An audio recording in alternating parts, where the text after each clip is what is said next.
Welcome to It's Beyond the Food podcast, my sisters. I'm your host, Stephanie Dodier, and today we're going to talk about intuitive eating and GLP-1, 15 clinical consideration. Now, it's been a while since I've recorded a solo episode. I'm rusty.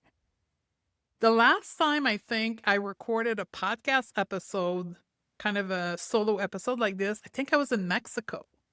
So it's my third attempt at starting this podcast episode. And usually I just bang them out and I was stumbling over my words. So bear with me as I get my groove back in recording, teaching solo episode, because if you're new here, I did a big series on GLP-1 and the weight neutral health approach. I brought in 9 experts on the weight neutral space and health, and we talked about GLP-1 in the most detailed podcast I've ever done. I've done my research prior to recording this series, and I cannot find anything that is that detailed. So if you want to get yourself caught up on all the things you need to think about in the GLP era as a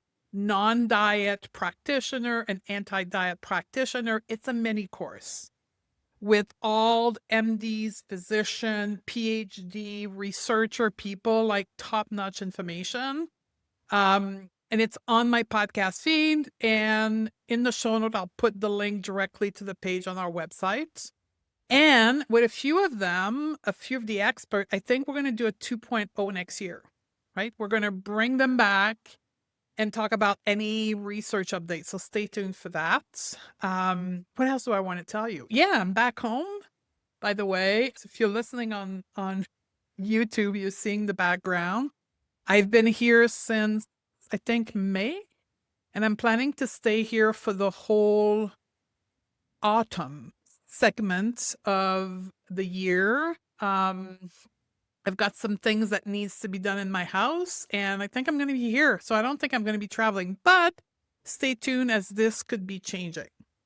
I'm recording this on August the 2nd, and I'm going to be publishing this on August the 6th. So if you're listening to this on the published date, know that I'm doing a training series in August called the Thursday Sessions, where I'm actually going to teach you how to update your practice, your coaching process with your client, given the GLP era.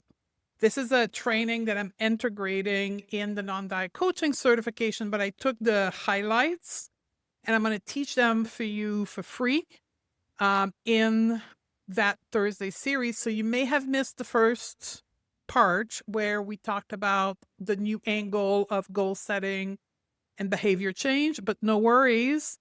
If you subscribe, you will have access to the recording and the upcoming live session, the 3 other live sessions. So again, that will be in the show notes, and it's everywhere, my social media and on my website. Also leading into the last launch of the non-diet coaching certification for 2026, cohort 14, where we've updated the curriculum for GLP-1 era. So I can't wait to see many of you there. And I'm going to do a kind of a disclaimer for this episode, and then I promise we're getting right into the topic. These are my thoughts around combining or thinking about GLP-1 and intuitive eating in the face of what I'm seeing in the field. So these are my thoughts that I've collected on a note app on my phone based on supervision question from my mentoring student, from my client, things I've been teaching in my various program on how to think about clients, GLP-1, and intuitive eating. So with that in mind, I've got a long list. That's why I decided to record this episode, because I'm like, I got to get this out there because the list keeps getting longer and longer. So let's start with consideration number 1. I believe that we cannot turn away clients if they're coming to us for support. Now, when I say this, I always caveat to you as a practitioner, having gone through the process of deciding of your personal and professional value and your ethical boundaries when it comes to practice. So if you are in a position where you're like, I can't, it goes against my value, it goes against my ethic, I cannot work with someone that's on GLP-1, great. Have a referral list that you have people that you've trusted over the years that you can refer your client to. You can also think about how can I support them without supporting them with intentional weight loss. Because as we've learned in the Beyond GLP-1 series, is that there is a lot of medical reason why people are currently being prescribed GLP-1 without an intention of weight loss. So we've heard a lot of, obviously, on label, which is type 2 diabetes. Like I have a client that's funny enough that was on GLP-1 for years. And I've been working with her, not knowing she was on GLP-1 until about 3 years ago when it became a thing. And then she's like, oh, I just realized I'm on a GLP-1, been on it for 5 years. But it's like taking metformin for her. Like she's doing body image work. She's doing intuitive eating. She's such a low dose. And I think that's the other thing to understand is that the dosing of the GLP-1 has a great impact to the capacity of your client to go through the journey of intuitive eating. So my client, for an example, has not lost weight because that wasn't the intent. Like it was for her was like taking metformin. So, and we're seeing more and more research being done into connecting different health condition with the use of GLP-1. I'm thinking about another podcast episode I recorded with Julie Duffy Dillon on PMOS and PCOS, right? The new name, where she has a lot of patients that are on GLP-1 for a regulation of insulin, just like my patient on type 2 diabetes that don't necessarily lose weight, right? That is not the clinical intent for it. So this is where understanding your client, going a thorough intake, understanding their goal and taking GLP-1 is critically important. But I believe that wherever you lay on the ethical continuum, you either have a point of reference or you're working with the person on whatever parts your ethics and your value are landing you. The other thing we need to be really that's really critical in this era of GLP-1 is assessment of patients and clients. If you do not have yet an assessment process where you evaluate your clients either using the intuitive eating scale or my free assessment that are out there into the world, you can go into the show note. I have an assessment for intuitive eating, eating behavior, body image, and mindset. It's really critical because the potential harming that is currently happening with people with eating disorder or disordered eating while taking GLP-1 for intentional weight loss is very dangerous. So evaluating the person and making sure that they're aware of their status when it comes to their relationship to food and the potential harm they're putting themselves through by choosing to use GLP-1 for weight loss. So another thing to understand, if you want to know more about the whole weight loss and medical dosage, that's within, I don't have the episode number, but the episode with Reagan Chaston, we deep dived into the difference between the two, what she calls the super dose versus the regular dose. Thought number 2 to consider is that for a weight loss use of GLP-1, the journey of the client with the intent of losing weight with GLP-1 and the journey of becoming an intuitive eater are two completely different experiences. Like the intent and the outcome is very different. Now, what I'm hearing a lot these days is people, the fringe group of people who understand diet culture, understand that they don't want to diet, but the internalized fear of fatness is so powerful for them. What they're saying, and you tell me if you guys hear that, I want to, quote, do it right. I don't want to take GLP-1 with the intent of weight loss and harm or impact my relationship to food. Because these people, this group of people, I call them the comeback client, they worked with a lot of my students years ago. They became intuitive eating people, normal eater, and then they gained weight.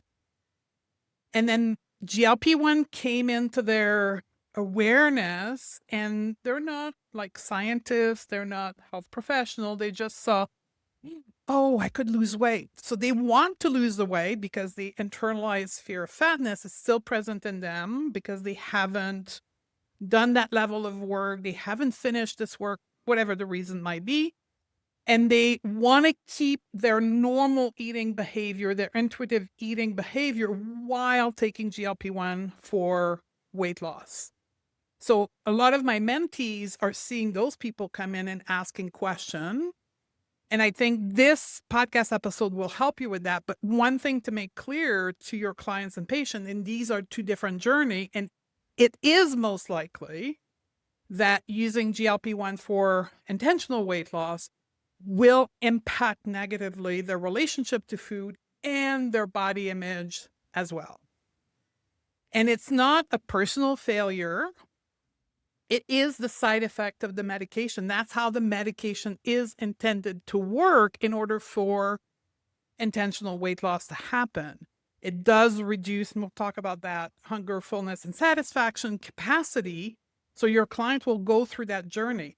And I think, this is my personal opinion, I think this is where we can play a significant role, right? We can play a significant role to guide people through that journey of minimizing the negative impact of GLP-1 on their relationship to food and body. Consideration number 3, and this is actually an analogy that one of my guests on the GLP-1 series, Sam Previtt, used, and I want to bring it forward because I think it's a brilliant analogy. She talked about a beach ball. You know, imagine that inflatable beach ball, and you're trying to push it down in the water, right? You're trying to push it down, and if you've ever done it, like you climb on top of the beach ball and you're pushing it down underwater, you're going to probably be able to push it down for a little bit, partially, and then at some point the ball will slip poof, and will fly super high in the air, right? That's the effect of GLP-1. GLP-1 quiets, and we've all heard the term, quiets the food noise, but it also quiets physiologically the hunger, fullness, and satisfaction eating cues.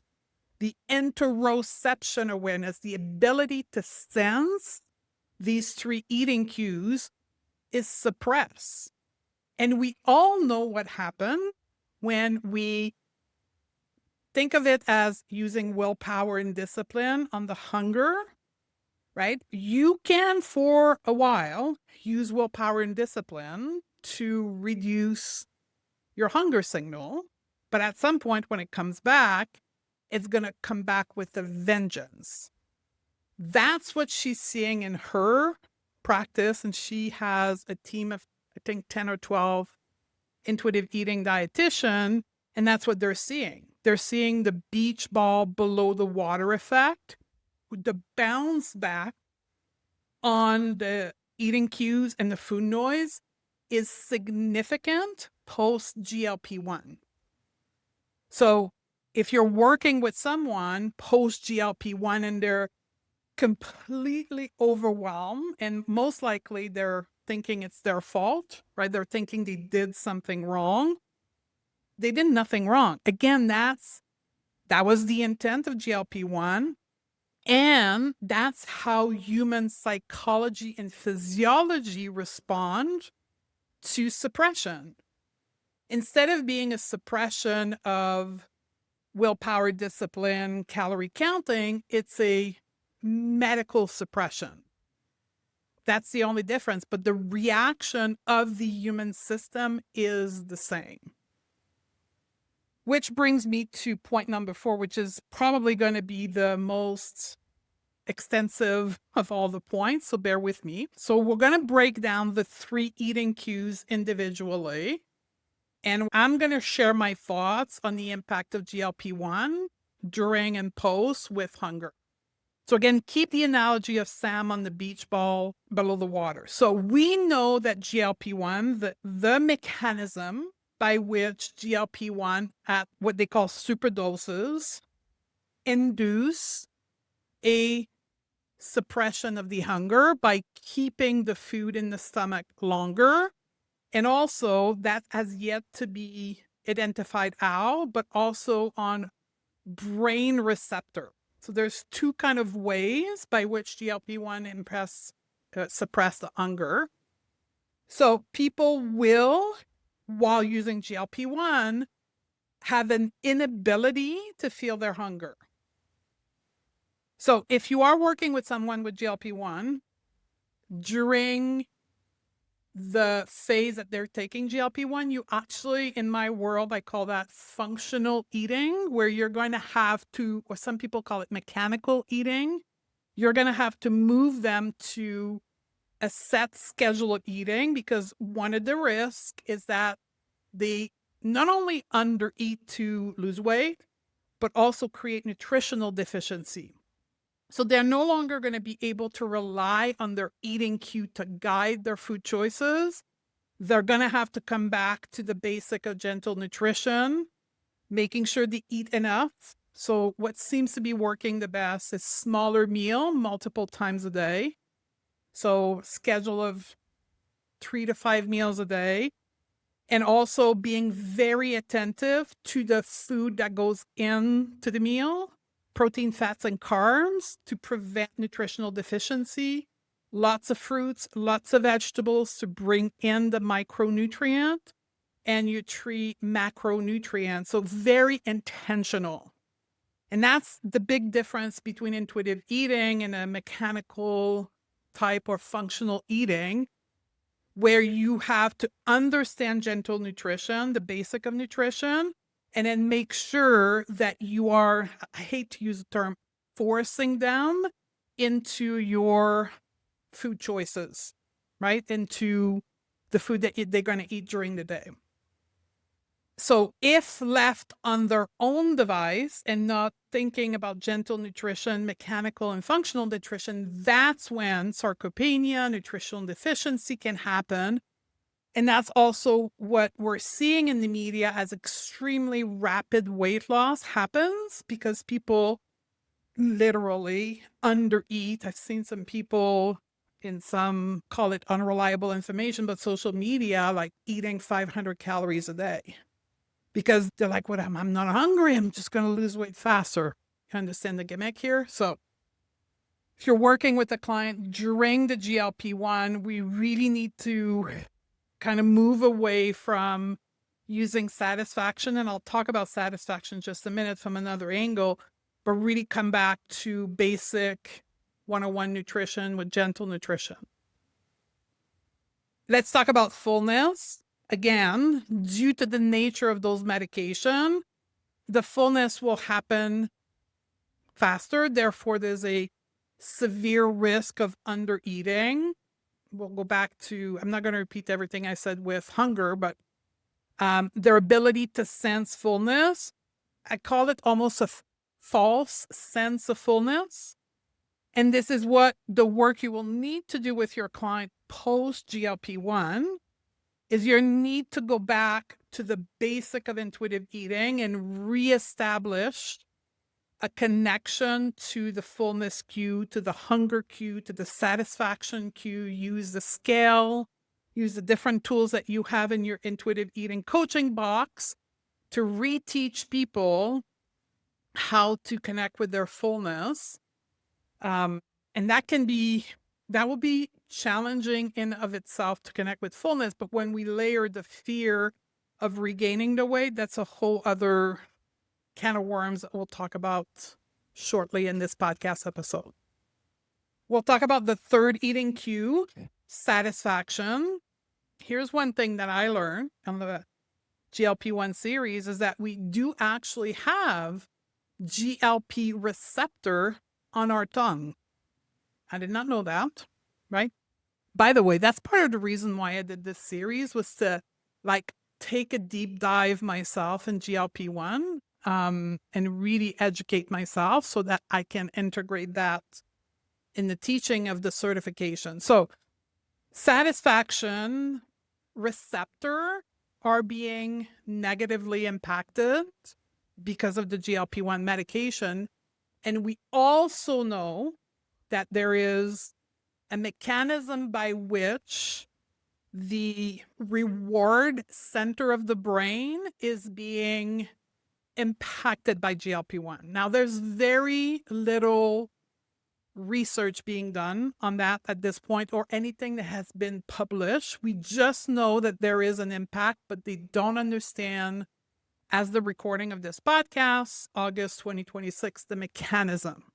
But what we do see is that there is a tuning down of the reward center, which is involved in the satisfaction cue. More to come on this probably very shortly because they're studying GLPs for addiction. So when it comes to intuitive eating, because the mechanic of the satisfaction cue, people will not be able to rely on if they're feeling satisfied with food. Again, we'll have to go more to a mechanical or past experience of satisfaction so that people can make food choices that feel good to them, that they can enjoy. But again, for a portion of people, the other side effect we're seeing is the people are losing their interest, their pleasure with food. So this is, again, something that will need to be re-onboarded post GLP-1 medication when they get off the medication for whatever reason. So the way that we have worked with client on this one was to go back to what prior to taking the GLP-1, what their satisfaction food were, and making sure that these food were in their eating choices as they're moving through GLP-1. Clinical consideration number 5 is the whole section around food noise. That's very interesting part where I have been reading Reddit trends on people who were intuitive eating and have now started to take a GLP-1. And one of the best comments I read from one of those person was, quote, GLP-1 not only quiet down the food noise, but also the bad food noise, but also the good food noise, right? Back to the hunger, fullness, satisfaction. That person was experiencing a complete no thinking about food where she forgot to eat completely. So food noise, there's kind of two ways that I like to think about food noise. There's the physical food noise, hunger, fullness, satisfaction cue. And there's also the mental food noise, which is the rumination, the overthinking about food. So what we do know, and again, there's no clear mechanism on that piece, but we do know that GLP medication numb the part of the brain that makes people think about food. Plus, it numbs or it keeps the stomach full so people don't feel hungry. They don't obsess about food because of the mental thinking. So it's the whole kind of tuning out of the food noises. Now, what happens for someone who is taking GLP-1, they're not doing what I call the mindset work of changing their belief about food, about their body, about health. And so that is just on hold. Well, while they're on GLP-1, all that noise that is rooted in thinking pattern and in emotional dysregulation and belief system is just numbed out. But if, or more likely when they come off GLP-1, it's like the beach ball effect. It's just going to come back. And clinically, what my students are seeing, it's coming back with a vengeance. Why?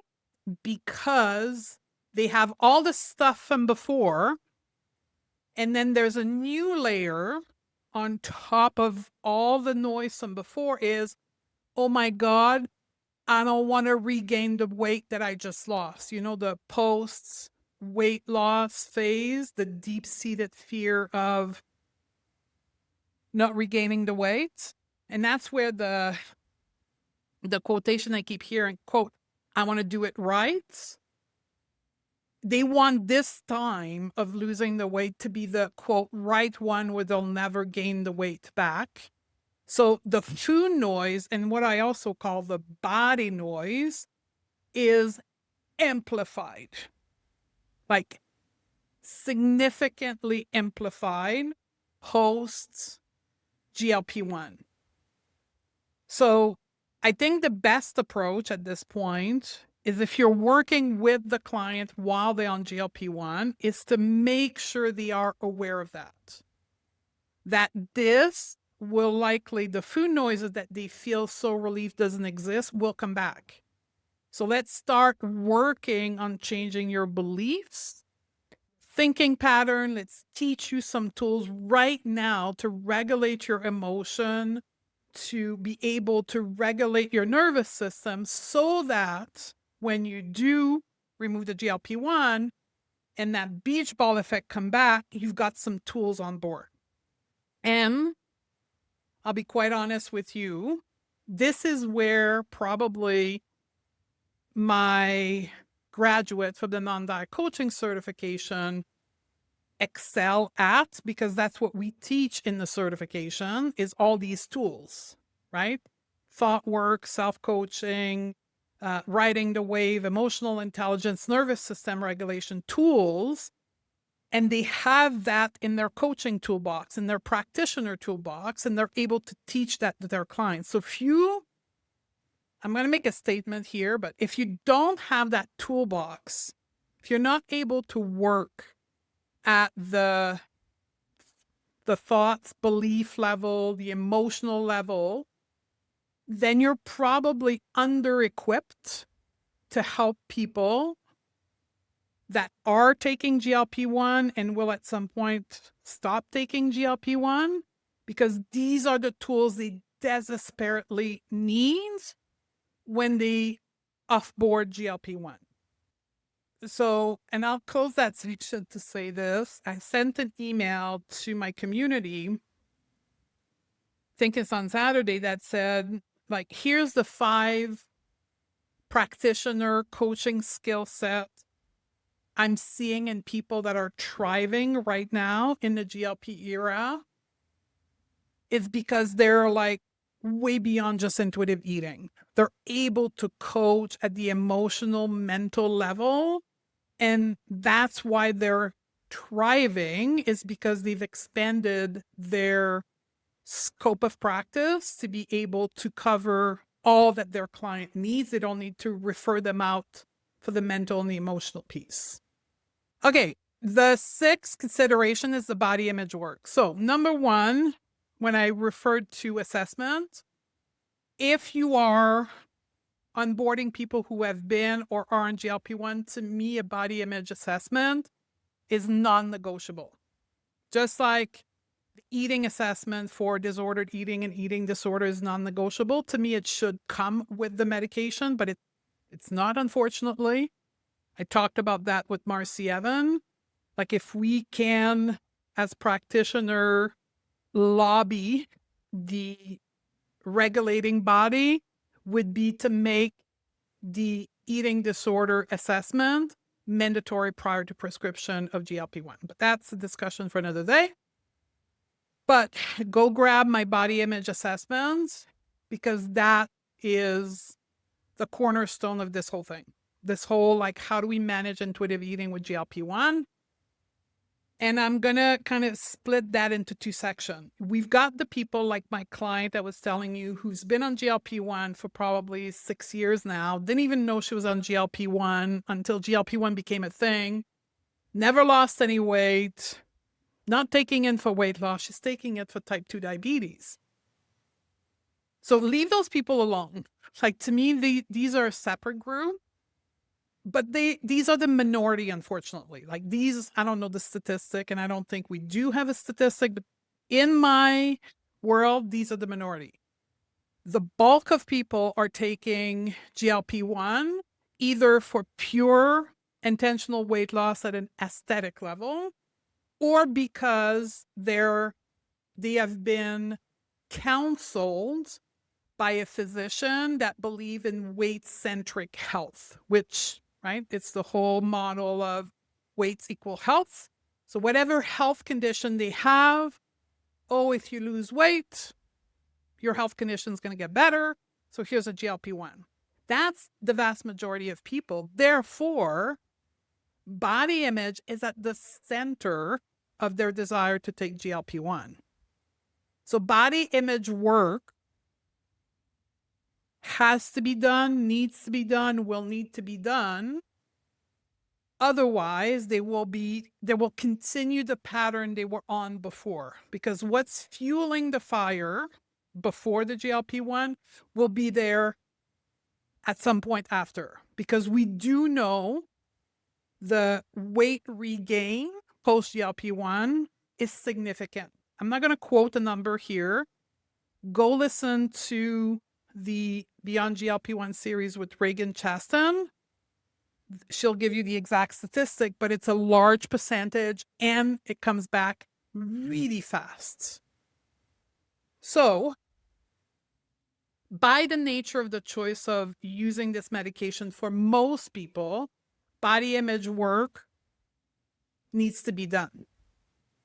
And this is where, again, your clinical skills in a GLP era, to me, must include having a framework to coach people on body image, being able to coach at the belief level, the thought level, emotional regulation, nervous system, because that's what body image coaching involves. And it will take a long time to unpack that with people. Body image coaching will typically take months, right? Now, most of us weave that in with food, with health promoting behavior coaching. Like, it's not just body image, but it will take a long time. So I have a number of body image coaching episodes on this feed. Now, these episodes are not enough to give you the skill set to coach body image, but they may be great reminder for some of you. But it's at the core of most people's reason why they're engaging with GLP-1. And I'll make a prediction here. This is a prediction. I think we're going to see a crisis of body image dissatisfaction 2027 forward. Because of the nature of those medication, most people, I think the drop-off rate somewhere between 50 to 75%. Most people will at some point stop the use of medication because of financial reason, because of side effect, because of a number of things. So, and we do know that the vast majority of people regain the weight. So we're going to have a crisis of body image, in my opinion, in years to come. That's my prediction. We'll see what happens. A great question, and this is my clinical consideration number 7. Once you onboard people who want to work with you, if you do that in your practice, and you've clarified the intention of why they're taking GLP-1, a great question to ask them is, what do you believe that weight loss will give you? Or what do you believe that the use of GLP-1 will give you? Now, a great analogy for that, the way that I teach that is, I want you to think of a forest, and then there's a river in front of you. You're walking into the forest, and all of a sudden you see a river cutting your way in the forest. And then there's a little bridge that goes over the river that gets you on the other side of the forest so you can continue your hike, right? Got to take the little bridge. So the bridge is GLP-1, right? So people are on the left side of the river. They have problems, suffering. There's something, and they want to solve that thing to get on the other side of the river where their life is better. So left side problem, right side life is better. And then there's a bridge in the middle that will get them to the other side. Right now, they believe that the bridge to get to their better life, better health, whatever, better mental well-being is GLP-1. You want to focus to get clear on what's on the other side, on the right side of the bridge, on the other side of the bridge, because that's what you have for objective in working with them. Because we are not here to help them lose the weight, because we know weight is most of the time not the problem. It's their mindset, it's their emotion, it's their health promoting behavior. So you, when you do your intake with your client, really deep dive into what's on the other side, and then these become your goal, right, of working with people on or after GLP-1. And then these goals that they wanted to achieve by the use of GLP-1, you need to match them with your clinical process or your clinical skill set and say, using my process of the weight neutral health, using my skill set, how can I help them achieve that? Right? I'll take a classic case of, I want to lose weight. I'm using GLP-1 to lose weight because I want to feel better in my skin. I want to feel more confident. I want to find a new partner. I want to go back on dating apps. Okay, so that the goal is to feel more confident in their body. Okay, so what is my process to build my client's confidence? What is my tools, my coaching tools that I can deploy to help them feel more confident in the body that they are now or in the process of GLP-1? Okay?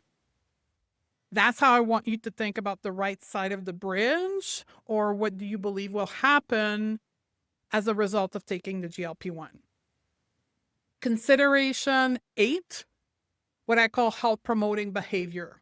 So thinking about that right side of the bridge, many people are now understanding the statistic of potential weight regain. So what we're hearing a lot of right now is people saying, quote, I'll go into GLP-1, it'll be easier for me to build my health habit. So when I come off of the GLP-1, my habits will be built and I won't regain the weight and I'll be good to go. So here are my thoughts on that. That's flawed. Hear me out, okay? And I need you to understand this so you know what to deploy in your coaching. So building health promoting behavior, which by the way is going to be the Thursday sessions, the training that I'm hosting in August 2026. It's going to be day 1.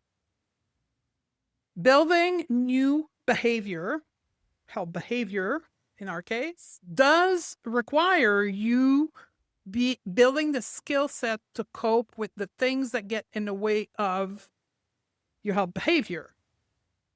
So yes, the environment, your schedule, your family arrangement, like all the physical stuff, that's one thing, but it's also all the mental and the emotional things. So here's what happened when people are on GLP-1, the food noise is numbed out, the body image noise is numbed out. So yeah, it is easier to be more consistent because the noise in the brain that usually gets in the way of you deploying your health promoting behavior are numbed out. And that will come back after. So now when the noise come back, when life kicks back in, and what tools you're going to have to deal with self-sabotage, right?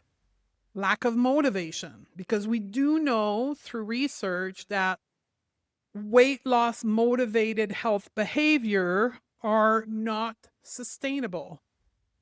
Because when you stop losing the weight, when you get to whatever the weight you want to be at, then the motivation is no longer there. So it's very challenging for you to get motivated to do the behavior. And let alone when the weight starts coming back, not only is the motivation not there, but now it's the whole shame cycle that starts kicking in and negatively impact your health promoting behavior. So how do we work with that? Well, first we name all of that to people, that it's going to be a lot easier for them to deploy health promoting behavior while on GLP-1.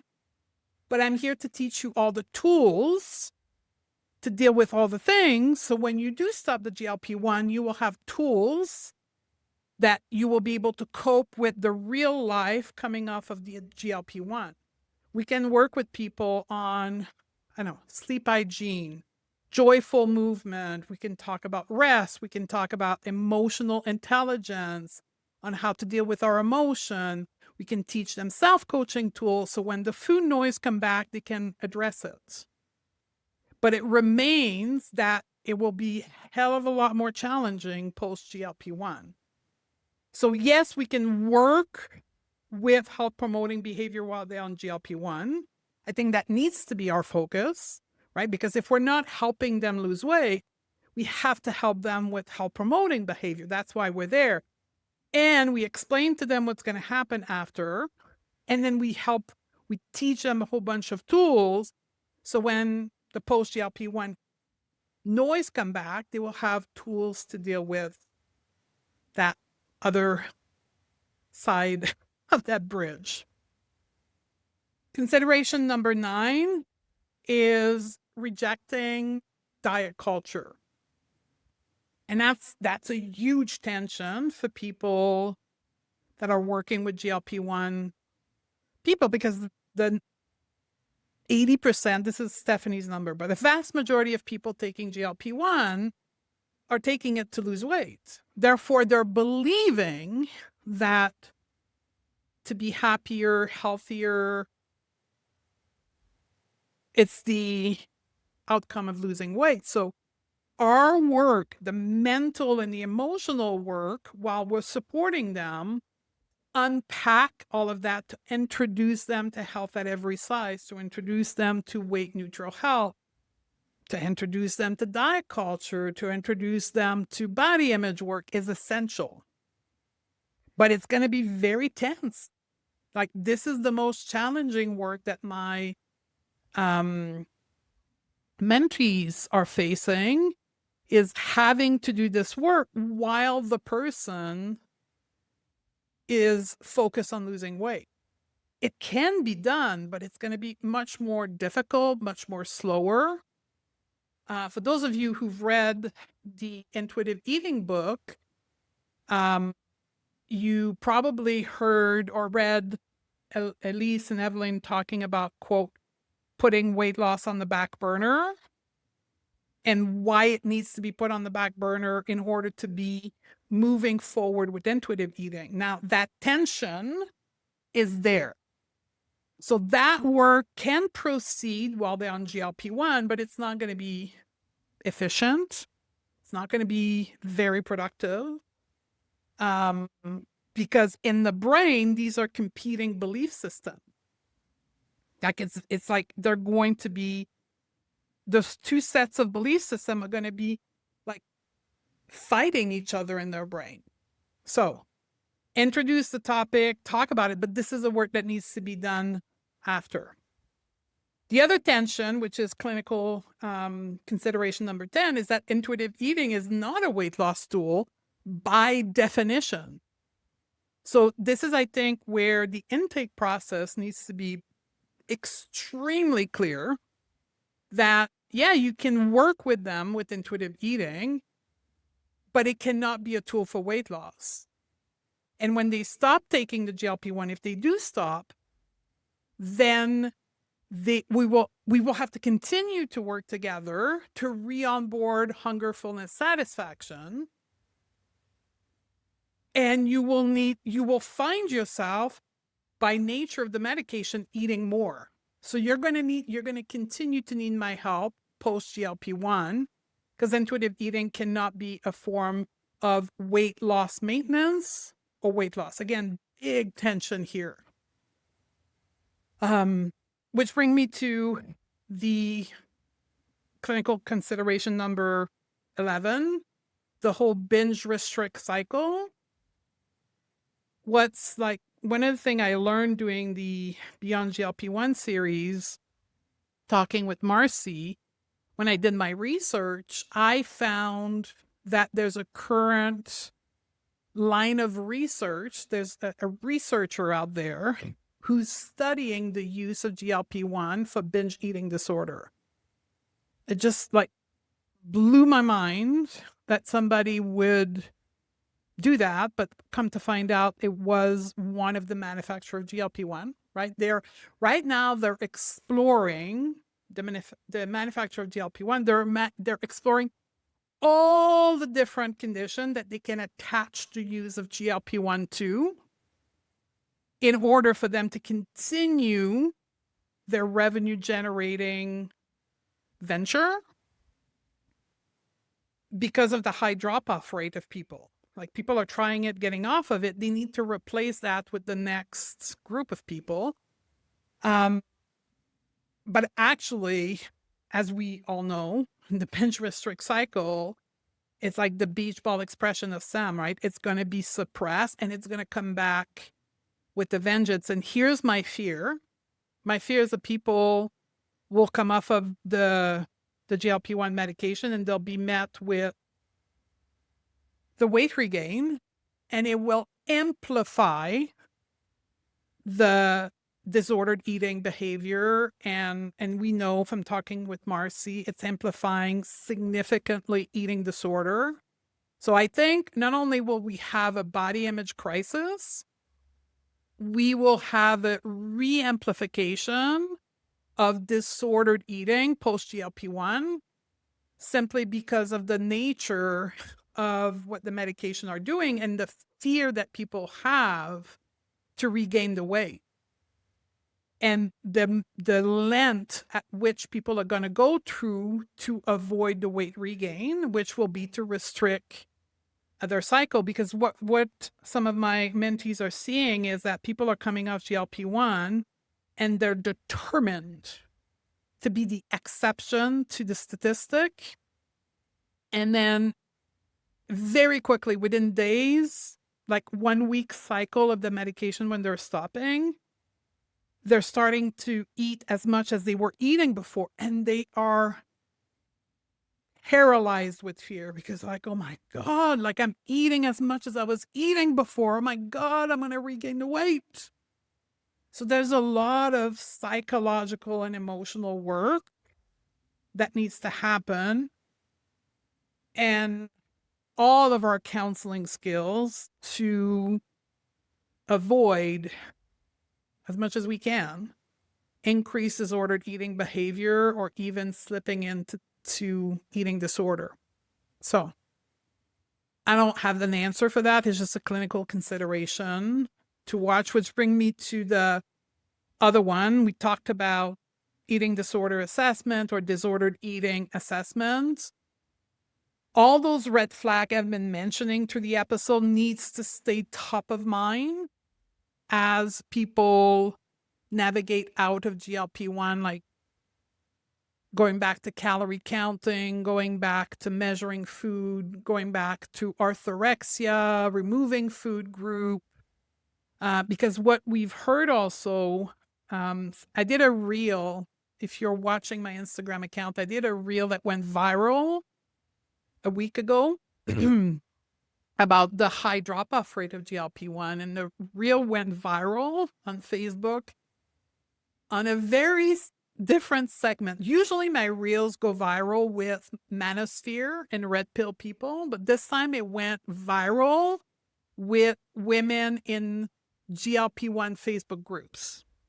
Don't know why, but that's where the algorithm sent it. And I have seen through the comments and people what they were saying, like how toxic those support Facebook groups are.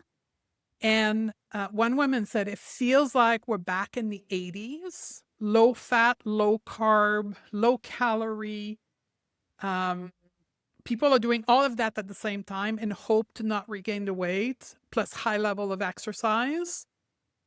So there's a lot of red flag in disordered eating and eating disorders. So lean heavily on the assessment and really what I call cognitive behavior coaching, like really listening to the words your clients are using in order to detect those red flags.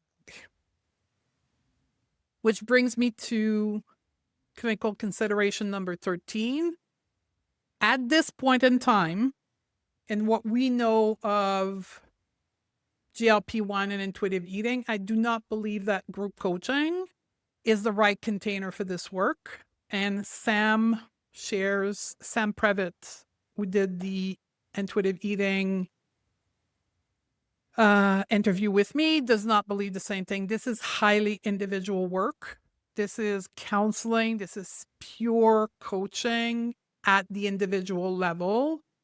There's too many variables. There's too much customization that needs to happen in order to help an individual.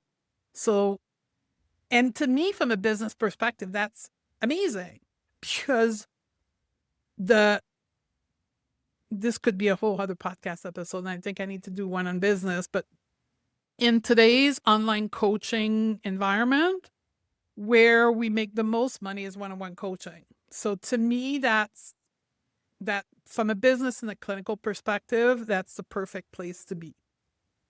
Clinical consideration number 14.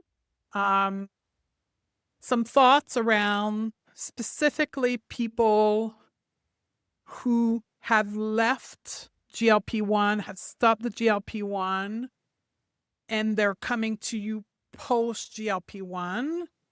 Again, one-on-one, customized work, in-depth assessment of your client, and literally go back to the 10 principles of intuitive eating. Like, and check off every one of them.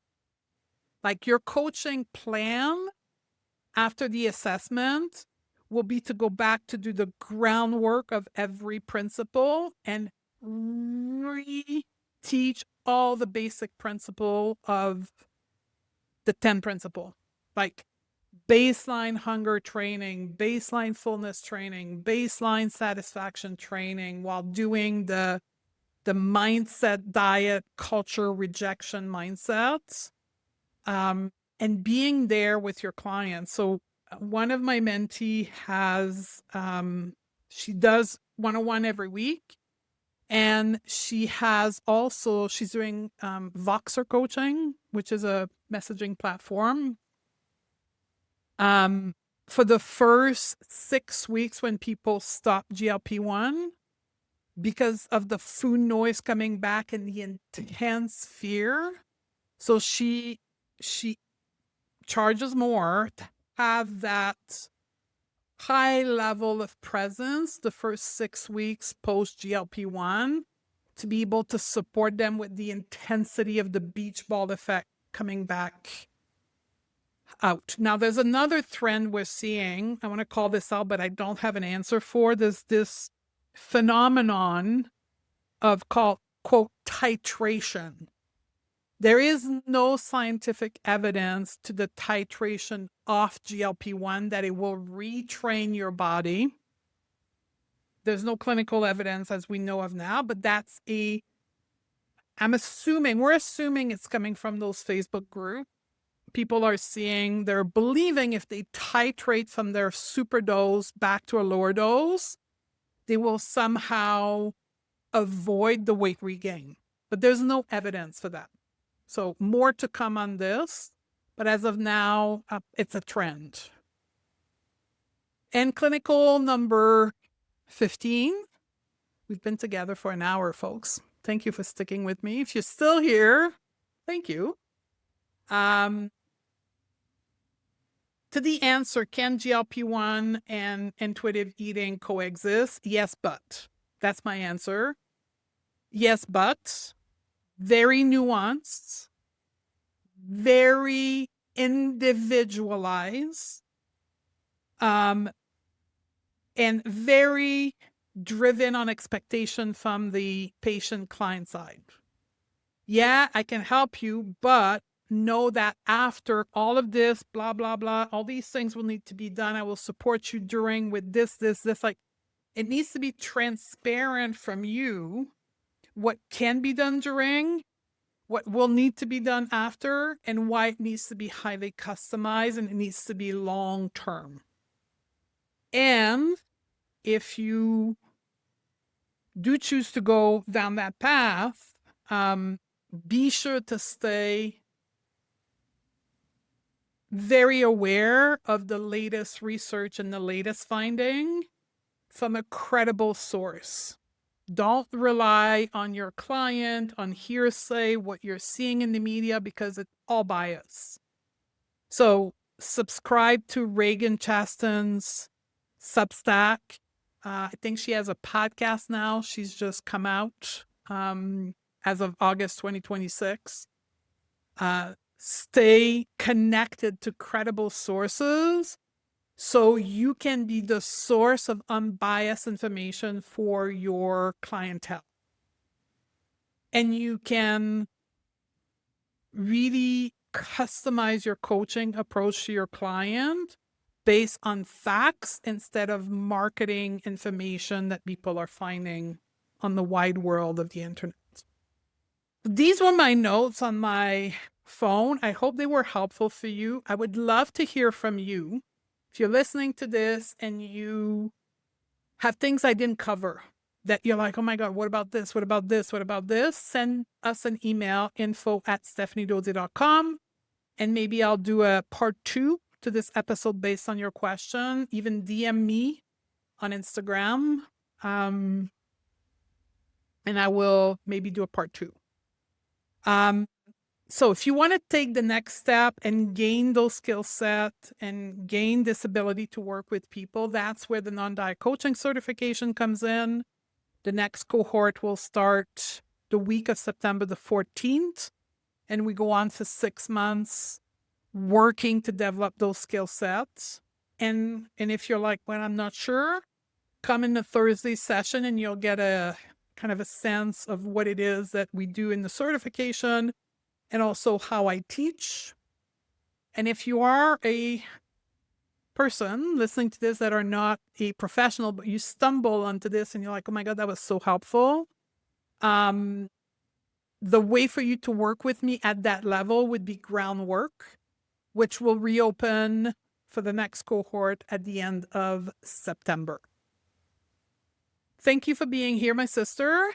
Can't wait to hear from you. And I'll see you on the next episode, which, by the way, my next episode is going to be how to coach weight gain.